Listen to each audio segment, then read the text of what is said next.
오늘은 그리스도 안에서 한 몸이 된 교회라는 제목으로 말씀을 전하겠습니다. 예수 믿고 구원 얻은 다음에 예수 믿고 구원 얻은 자가 신앙적으로 가장 먼저 해야 될 일, 가장 중요한 일, 그것은 바로 영적인 예배다라는 것을 지난 주일에 말씀드린 적이 있습니다. 신령과 진정으로 영적인 예배를 드리는 것보다 중요한 것이 없겠죠. 그러나 영적인 예배를 드리고 난 후에 그 다음에 무엇을 해야 될 것인가? 예배만 드려서는 안 되겠죠. 그 다음에 해야 될 일이 오늘 본문에 바로 봉사의 삶이라는 것을 말씀하고 있습니다. 예배 다음에 봉사로 이어져야 된다는 거예요. 그러니까 온전한 예배는 온전한 봉사로 이어지기 마련입니다. 예배가 음식을 먹는 시간이라면 봉사는 활동하는 시간이라고 말할 수 있죠. 음식을 먹는 게 얼마나 중요합니까? 그러나 먹기만 하고 활동하지 않으면 어떻게 되죠? 다 아실 겁니다. 비만에 걸리고 여러 가지 합병증에 걸리고 도리어 안 먹는 이보다 못한 그런 일을 경험할 수가 있다는 것입니다. 자, 그래서 이 봉사활동, 이 봉사활동과 아주 연관이 있는 밀접한 관계에 있는 것이 바로 은사입니다. 은사. 그래서 오늘 본문에 은사가 여러 가지 나옵니다. 은사는 마치 그 일을 할 때의 작업 연장 도구와 같다고 말할 수 있습니다. 땅을 파는데 삽으로 파는 것과 굴착기로 파는 것이 같을 수가 없겠죠. 제가 얼마 전에 이 전등을 몇 개 이렇게 갈 일이 있어가지고 갈았습니다만, 전등 갈으려면 드라이버가 필요합니다. 피스를 박아야 되니까. 제가 청년 시절만 해도 드라이버는 그냥 뭐 일자로 된 수동식 드라이버죠. 그거 가지고 돌렸는데 지금은 뭐 간단한 일에는 그걸 합니다만은 거의 다 전동 드라이버를 사용하죠. 버튼 누르면 그냥 윙 하고 돌아가니까. 전동 드라이버와 수동식 드라이버도 차이는 하늘과 땅 차이입니다. 마치 은사는 그와 같은 것이죠. 은사를 가지고 봉사하는 것과 은사를 가지지 않고 그냥 봉사하는 것은 이렇게 차이가 있는 거예요. 마치 수동식 드라이버로 그냥 계속 돌리면 얼마나 힘들겠습니까? 은사를 그래서 하나님이 주시는 것이죠. 교회 봉사활동을 잘 할 수 있도록 위해서 각 사람에게 맞게 다양하게 모든 사람에게 똑같이 주시는 게 아닙니다. 다양하게 각 사람에게 맞게 여러 가지 종류의 은사를 하나님이 주신다는 것이죠. 그런데 이 은사가 얼마나 중요합니까 하면은, 그러나 또 이 칼의 양면의 그 성격처럼 아주 위험한 것이 또 이 은사입니다. 잘못 사용하면은 너무나 위험한 것이 바로 또 은사예요. 그래서 이 은사에 대해서 먼저 가져야 될 마음가짐, 봉사활동하려면 은사가 필요한데 그 은사에 대해서는 아주 올바른 마음 자세를 가지고 은사를 활용해야 된다는 것을 먼저 오늘 본문은 말씀하고 있습니다. 그래서 3절에 보시면, 내게 주신 은혜로 말미암아 너희 각 사람이 알아오니 마땅히 생각할 그 이상의 생각을 품지 말고 오직 하나님께서 각 사람에게 나눠주신 믿음의 분량대로 지혜롭게 생각하라. 주제넘게 생각하지 말라는 거예요. 은사 받았다고 교만하게 생각하지 말라는 것이에요. 잘난 척하지 말라는 것입니다. 그랬다가는 아주 그냥 성령의 도구로 쓰임받다가 사탄의 종이 될 수가 있기 때문에 그렇다는 것이죠. 우리 주변에 이단이라고 불리는 그런 집단들의 교주들 보면 예배도 있겠습니다만 대부분은 다 은혜 충만, 성령 충만, 은사 충만으로 시작해가지고 이렇게 이단이 된 경우가 대부분입니다. 처음에는 얼마나 은혜롭게 시작했는지 몰라요. 그 대표적인 집단 하나만 예를 들자면은 바로 저 천부교의 박태선이라는 장로죠. 아마 한 번쯤은 들어보셨을 겁니다. 이 1950년 말 60년대 초 그때 한참 엄청난 그런 그 모리를 가져왔던 그런 인물입니다만, 이 사람이 한 번 집회를 하면 50만 명에서 100만 명이 모였다고 합니다. 이때 당시 대한민국의 기독교인 수가요 200만이 안 됐어요. 그 50만에서 100만 명이면 거의 절반에 가까운 숫자가 모였다니까. 이게 뭐 엄청난 숫자죠. 지금의 뭐 신천지 하나님의 교회는 뭐 비교가 안 됩니다. 왜 모였습니까? 은사 때문에. 신유의 은사, 병고침의 은사가 막 일어나는 거예요. 근데 여기까지는 뭐 좋죠. 여러분, 병고침 은사 때문에 사람 모이는 그 자체는 결코 나쁜 게 아닙니다. 그건 우리가 지향해야 될 바입니다. 왜냐? 예수님도 그러셨으니까. 예수님도 병을 고쳐가지고 수많은 백성들이 모일 거예요. 근데 문제는 뭡니까? 그 안에 교만한 마음이 들어간 거예요. 그래가지고 저 뭐 동방의 의인 감람나무 불의 사자 영문인 이긴 자, 자기가 천부라고 이렇게 주장하기 시작합니다. 그래서 그 자신의 나이가 5798세라고 그러고 85년도 이후에는 1조 5천억 세라고 그렇게 주장하고, 심지어는 이 설교 제목 가운데에 이 강단에서 차마 올리기 힘든 그런 제목도 막 사용합니다. 뭐냐면 예수님을 욕을 하는 거예요. 쌍욕을 하는 거예요. 예수님은 개 XX다. 그게 설교 제목이에요. 성경을 부정하고 완전히 그냥 하늘 꼭대기 올라갔죠. 그러다가 이제 결국 83세의 일기로 1990년도에 당뇨, 폐결핵, 신장병 합병증으로 결국 사망하게 되죠. 이 박태선이가 죽고 나서 거기서 갈라져 나온 집단 가운데 하나가 바로 이만희 신천지입니다. 이만희가 박태선 밑에서 10년 동안 있었어요. 자기가 천부라고 하는 거기서 맨날 뭐 듣고 본 게 그거니까 맨 또 저렇게 되는 거죠. 또 이만희 죽고 나면 또 다른 또 아류가 나오겠죠. 왜 그렇게 된 겁니까? 처음에는 이 박태선도요, 우리 성결교단의 유명한 부흥 강사 계십니다. 이성봉 목사님이시라고. 아주 그분은 아주 훌륭한 분이시죠. 아주 전국의 이 죽어가는 영혼들을 깨우고 구원의 자리를 인도하셨던 아주 유명한 분입니다. 그 이성봉 목사님의 집회에 가가지고 은혜를 받았던 사람이 바로 박태선이에요. 그렇게 은혜롭게 시작했는데 왜 저렇게 된 겁니까? 바로 오늘 본문의 말씀처럼 마땅히 생각할 그 이상의 생각을 품었기 때문에, 하나님께서 각 사람에게 나눠주신 믿음의 분량대로가 아니라 그 이상대로 생각을 했기 때문에 이 교만이 얼마나 무서운지. 여러분, 저 사람 어떻게 되겠습니까? 여러분, 저런 사람이 천국 가면요, 그런 천국 갈 필요가 없겠죠. 보나마나 뻔하겠죠. 저렇게 그냥 하나님을 부인하고 자기가 하나님이라 하니. 지금도 얼마나 많은 사람이 자칭 하나님이라는 사람이 많습니까? 왜 그렇습니까? 은사가 너무나 귀한 것인데 교만이 들어가다 보니까 저런 결과를 맞게 되는 것을 우리에게 보여주고 있죠. 한 가지 기억하실 것은, 은사라고 하는 것은 영적인 은사가 아닙니다. 하나님 우리에게 주신 육신 은사도 많아요. 어떤 사람 노래도 잘하죠. 어떤 사람은 아주 건강이 얼마나 좋은지, 어떤 사람은 얼마나 말을 잘하는지 몰라요. 그리고 어떤 사람은요, 이 돈을 너무나 잘 벌어요. 아주 기업에 대기업 했다면 그냥 뭐 장사를 잘하고. 그것도 은사입니다. 근데 그 은사가 어디서 왔다고요? 하나님으로부터 왔다는 사실. 그것을 잊어버리고 마땅히 생각할 그 이상의 생각을 품게 되면 그때부터 교만은 패망의 선봉이라고 저렇게 되는 거예요. 하나님 우리에게 은사를 주시기를 위해서 우리 간구해야 됩니다. 그 은사와 함께 우리는 늘 예수님의 그 종된 마음, 겸손한 마음을 가지기를 잊지 마셔야 된다는 것이죠. 요즘 뭐 축구 선수의 이슈에 올라가 있죠. 뭐 자세한 내용은 좀 더 뭐 확인해 봐야 되겠습니다만, 다 뭡니까? 겸손이죠. 겸손. 올라가는 건 어렵습니다만 내려오는 건요, 한순간입니다.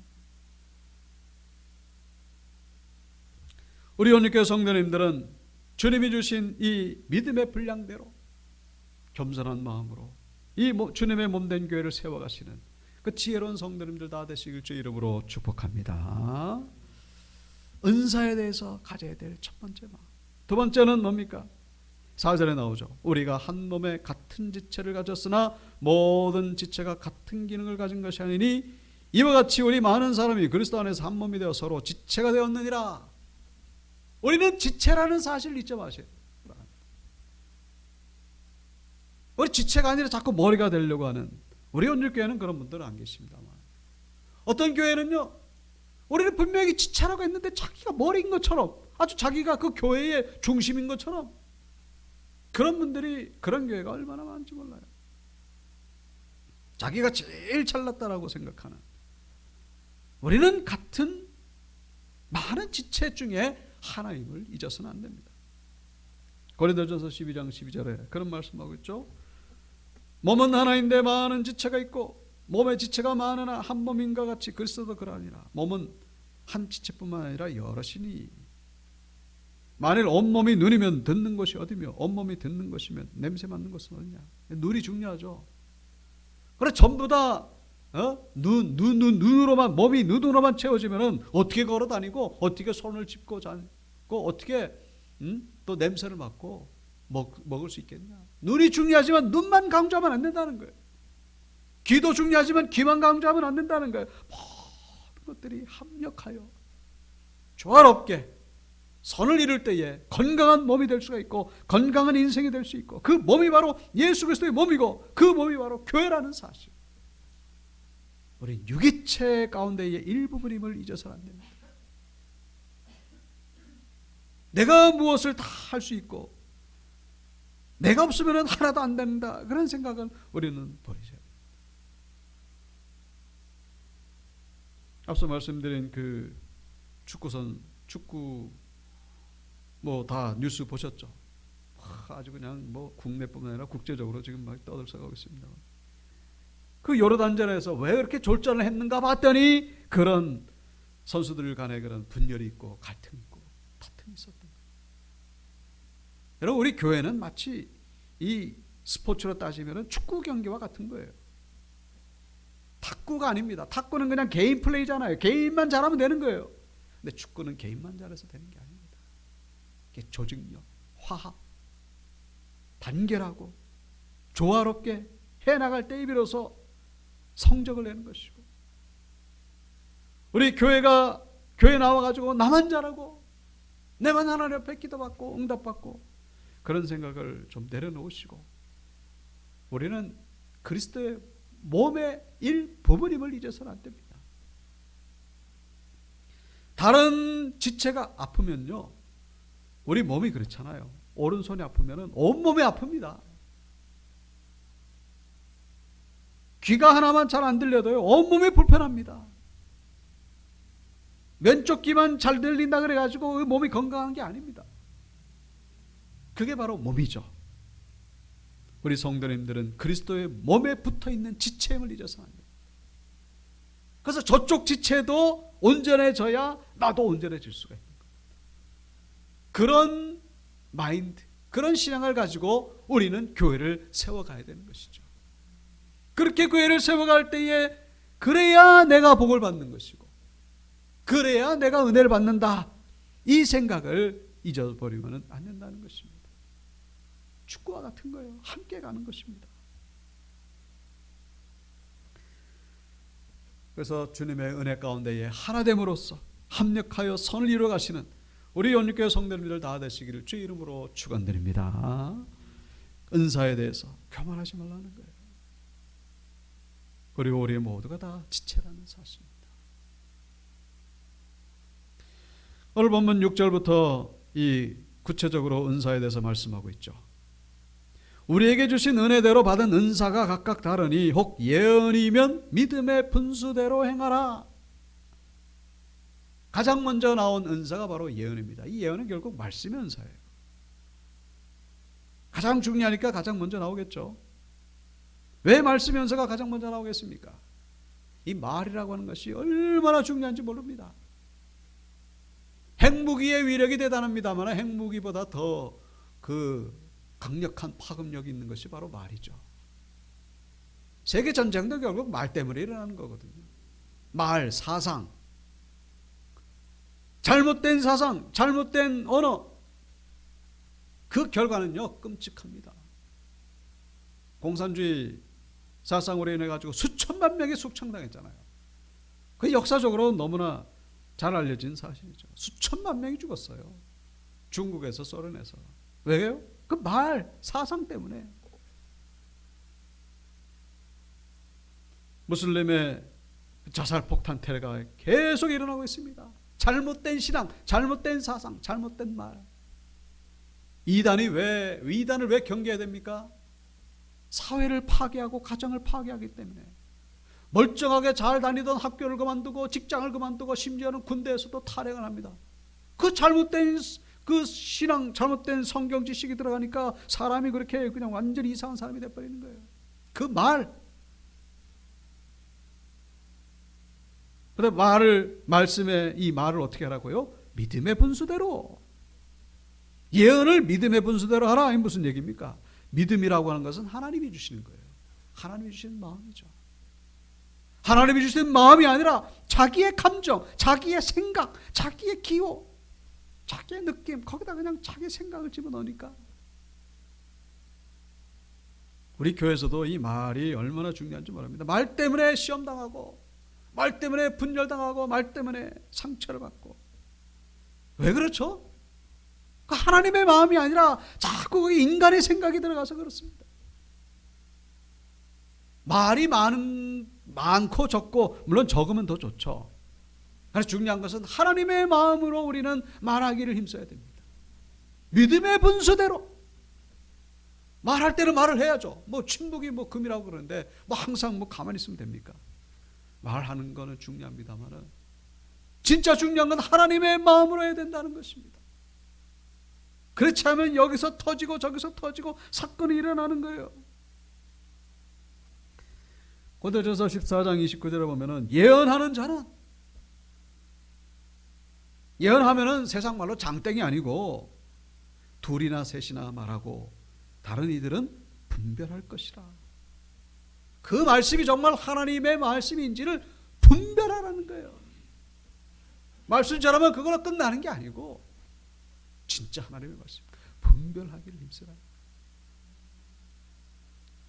그게 아니라 그냥 막 들으니까 들리는 대로 그냥 행동하다 보니까 저렇게 이단이 나오는 겁니다. 그게 진짜인지 아닌지 그걸 검증할 생각도 안 해보고 세상 말로 가짜 뉴스가 판을 치고. 사도행전 17장 11절에도 베레아에 있는 사람들은 이 사람들을 우리가 좀 본받아야 된다. 왜냐? 이 사람들은 데살로니가에 있는 사람들보다 더 너그러워서 간절한 마음으로 말씀을 받고 그것뿐 아니라 집에 가가지고 이게 정말로 날마다 성경을 그러한가 상고함으로, 이 상고한다는 것은요 검증한다 그런 뜻이 있어요. 진짜인지 아닌지 의심스러워서라기보다는 좀 더 이렇게 살펴보는 거죠. 그래 보니까 이건 이건데 저건 저건데 그러면서 우리 대한민국의 성도님들은 좀 더 이 베레아 교인들을 좀 닮아갈 필요가 있습니다. 의식 수준을 좀 높일 필요가 있죠. 우리가 셀 모임을 가지는 이유 가운데 하나도 그렇죠. 말씀을 서로 나누는 거예요. 듣는 거로 끝낸 것이 아니라.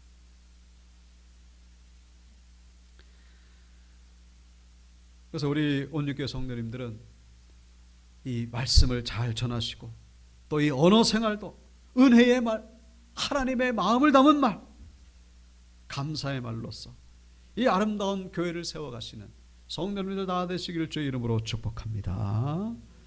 예언은 믿음의 분수대로 하라. 그 다음에 여기 7절에 보면은 섬기는 일은 섬기는 일로, 가르치는 자는 가르치는 일로, 위라는 자는 위라는 일로. 패턴이 같죠. 세 가지는. 이 섬긴다에 해당되는 헬라어가 디아코니아입니다. 디아코니아. 혹시 들어보셨는지 모르겠습니다. 디아코니아에서 나온 그 영어 단어 하나가 디콘이라는 단어가 있습니다. 디콘. 무슨 뜻이냐? 그게 바로 집사. 그것이 교회 직분 가운데 가장 많은 게 집사잖아요. 집사는 뭐 하는 사람이냐? 한마디로 섬기는 자다. 그런 얘기죠. 섬기는 자.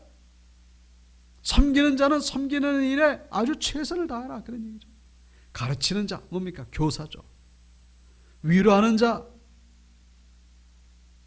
위로하는 자. 다른 성경에는 권위하는 자 그렇게 되어 있죠.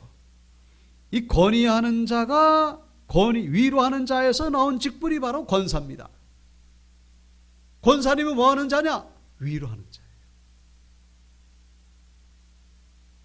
위로하는 분들이 바로 권사님들입니다. 우리 원육교회는 권사님들 다 훌륭하십니다만 다른 교회는 위로는커녕 상처를 주는 권사님들이 얼마나 많은지 몰라요. 내가 무슨 틀린 말 했냐 그러면서 나는 옳은 소리만 해 그러면서 나는 틀린 말 안 해 그러면서 상처를 주는 권사님들이 얼마나 많은지 몰라요. 우리 원육교회는 그런 분들이 안 계셔서 참 감사합니다. 위로하는 자들이에요.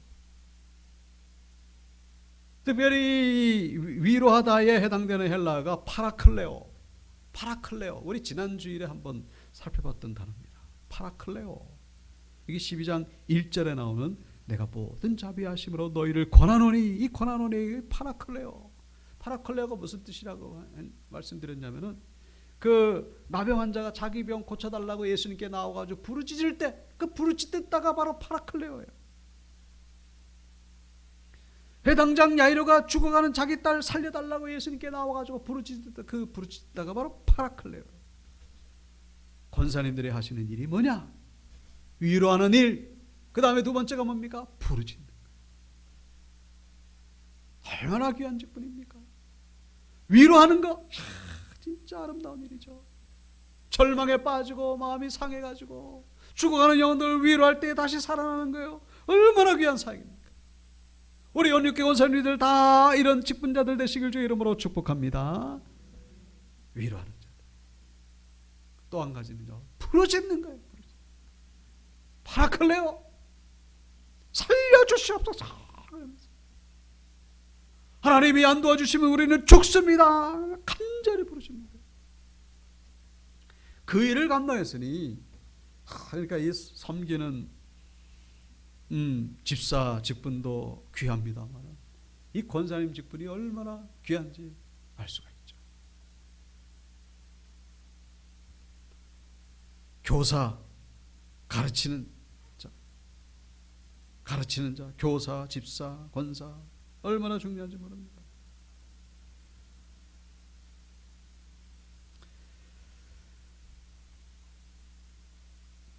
그래서 이런 직분들은요, 함부로 주거나 함부로 받으면 안 되는 거예요, 사실은. 이게 제가 만약에 음치인데, 노래를 잘 못 부르는 음치인데 제가 찬양 인도를 하면은 얼마나 여러분들이 힘들겠습니까? 이 교사의 이 직분도 가르치는 은사가 없는데 교사를 맡기면요, 이 가르치는 사람도 힘들고 배우는 사람도 힘들고 다 힘든 거예요. 그래서 참이 조심해야 됩니다. 이 섬김의 은사, 직분이자 은사이기도 한 것이죠. 권사의 직분, 권사의 은사. 그런데 이것을 우리는 너무나 쉽게 생각하는 경향이 있습니다. 물론 본인은 굳고 거절하고 거부하는데도 교회에서 주는 경우도 있죠.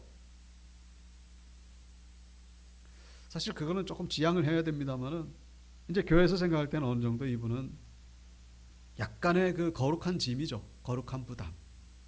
그래서 거룩한 부담으로 인해서 또 우리가 신앙이 성장할 수 있거든요. 이제 그것을 생각해서 이제 직분을 주는 경우도 있습니다. 그런데 전혀 상관이 없는데 이렇게 주는 건요, 참 조심해야 됩니다. 왜냐하면 이 너무나 귀한 거거든요. 주님의 몸된 교회를 세워가기 위해서 받게 된 은사와 직분이기 때문에. 그래서 이 집사, 교사, 권사 이런 직분을 자기가 맡은 처소에서 작은 일에 충성을 하면요, 교회는 아름답게 세워지는 것입니다. 교회가 아름답게 세워지면은 그 은혜는 나에게 돌아오는 것입니다. 그 은혜는 나에게 돌아오는 거예요. 몸이 건강하면은 오른팔은 저절로 건강해지잖아요. 이게 서로 이제 그 쌍방간에 주고받는 겁니다만은 손이 건강하면 몸이 건강하지만 몸이 전체 건강하면 또 손이 건강하고 그런 거예요. 우리가 맡은 데서 최선을 다하면은 그러면 내가 은혜를 받는 것이고 내가 복을 받는 것이고, 그 다음에 여기 뭐 구제하는 자는 성실함으로, 다스리는 자는 부지런함으로, 긍휼을 베푸는 자는 즐거움으로 할 것이니라. 그리고 나서 사랑에는 거짓이 없나니 악을 미워하고 선에 속하라. 이 구제와 다스림과 긍휼을 베푸는 것, 이것은 결국 사랑의 은사요 사랑의 직분임을 9절에서 말씀하고 있습니다. 이 사랑이라고 하는 것은 그 어떤 직분 가운데도 없어서는 안 되는 아주 중요한 요소죠. 그리고 가장 귀한 은사가 바로 사랑이라고 고린도전서 13장에서 말씀하고 있습니다. 우리 성도님들은 다 각자 은사와 직분이 있습니다. 이 성경에서 말씀하지 않은 그런 은사들도 다 있습니다. 중요한 것은 작은 일에 충성할 때에 교회가 온전히 세워지고 그리고 내가 복을 받게 된다는 사실. 그리스도 안에서 한 몸이 된 교회라고 오늘 말씀의 제목을 정했습니다. 각자 맡은 일에 최선을 다하면요, 은혜는 나에게 돌아오는 겁니다.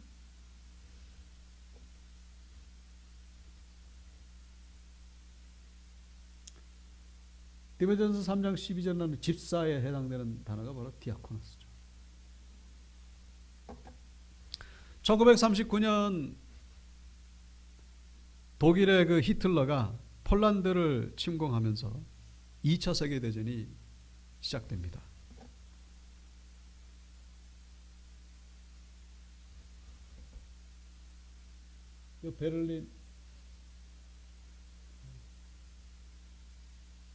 베를린 옆에가 이제 폴란드가 있습니다만, 폴란드를 침공하면서, 근데 이제 폴란드만 침공한 것이 아니라 그 밑에 있는 뭐 체코라든가 오스트리아, 그 위에 있는 네덜란드, 벨기에 다 점령을 해버립니다. 아주 파죽지세로. 파죽지세가 무슨 뜻인가 하고 제가 다시 찾아봤더니 그 대나무 쪼개듯이, 대나무 딱 쪼개면 쫙 찢어지나요. 아주 그냥 뭐 승승장구. 이 히틀러가 얼마나 센지 프랑스까지 점령했습니다. 그러니까 저 영국이 가만히 안 있죠. 왜냐하면 그 다음 타겟이 자기가 될 거라는 걸 알고서 도보 해협을 건너서 프랑스를 도와주러 왔는데, 돕기는커녕 저기 덩케르크라고 하는 데가 있죠. 저기에 갇혀버리고 맙니다. 그러니까 독일군이 처음에 얼마나 셌는지, 도와주러 왔다가 도리어 지금 죽게 됐어요. 35만 명이 덩케르크 해안에 갇혔죠. 그래서 이제 히틀러가 한 번만 더 진격 명령을 내리면요, 그냥 35만 명이 완전히 전멸하고 마게 되는 그런 절체절명의 상황에 놓이게 됐습니다. 이게 영화로도 나온 적이 있습니다만, 이때 당시 영국의 수상 처칠이 생각하기를 도저히 방법이 없다. 뭐 여러 가지 생각을 해봤습니다만 구해낼 방법이 없었다. 10분의 1만 살아남아도 기적이다. 한 3만 명만 살아 돌아와도 기적이다. 어떻게 뭐 이때는 아직 미국이 참전하지 않았던 때니까. 그러고 있을 때에 한 기적의 사건을 일으키는 한 인물이 등장하게 됩니다.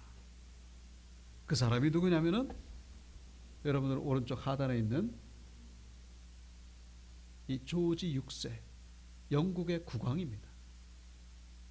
이 조지 6세, 이 영국의 국왕인데, 이 국왕이 누구냐면은 바로 얼마 전에 서거하신 엘리자베스 2세의 친아버지가 되는 분입니다. 조지 6세 국왕이 전 국민을 상대로 국가기도의 날을 선포합니다. 언제냐면은 26메이라고 써 있죠. 저기 밑에도 26메이라고 써 있습니다. 5월 26일 주일날 라디오를 통해서 방송합니다. 우리 아들들, 우리 장병들이 저 덩케르크 해안에 갇혀 있습니다.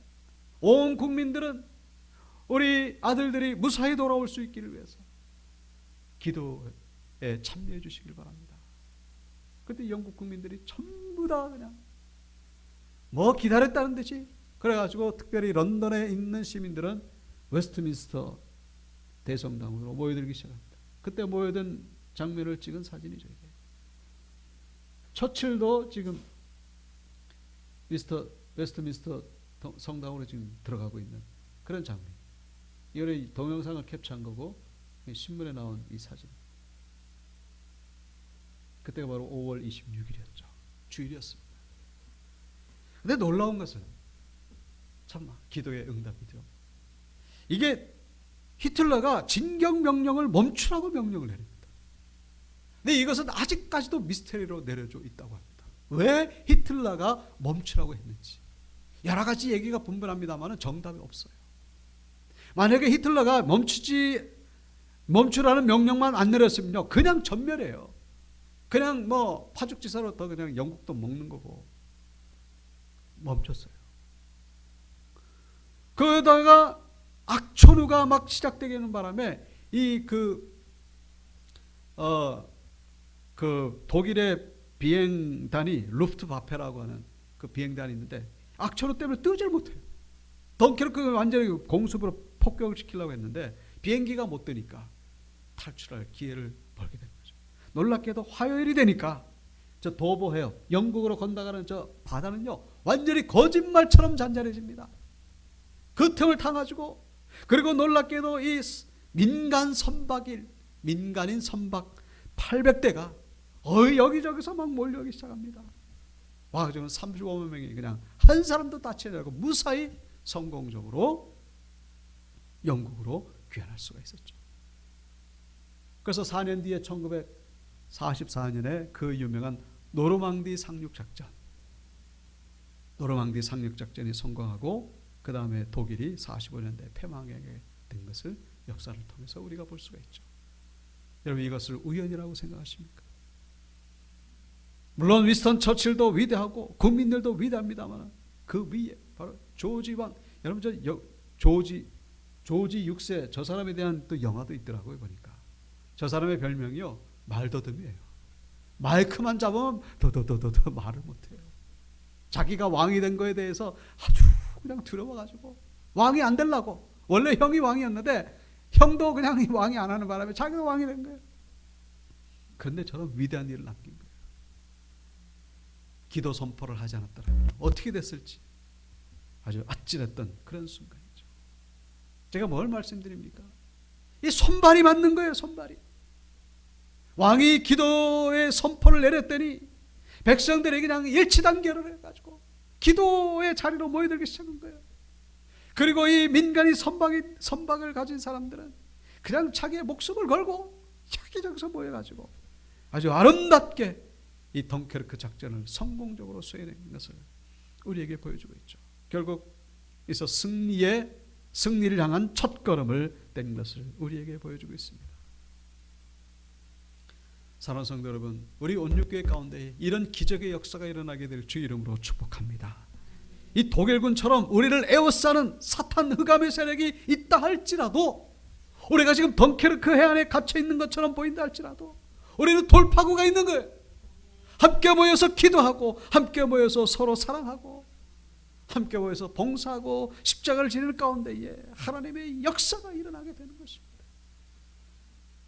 이런 은혜의 주인공들, 이런 축복의 주인공들 다 되시기를 주님의 이름으로 축원합니다. 우리가 교회를 예수님의 하나님의 마음으로 세워갈 때에 결국 그 은혜가 나에게 돌아오게 됨을 기억하시고,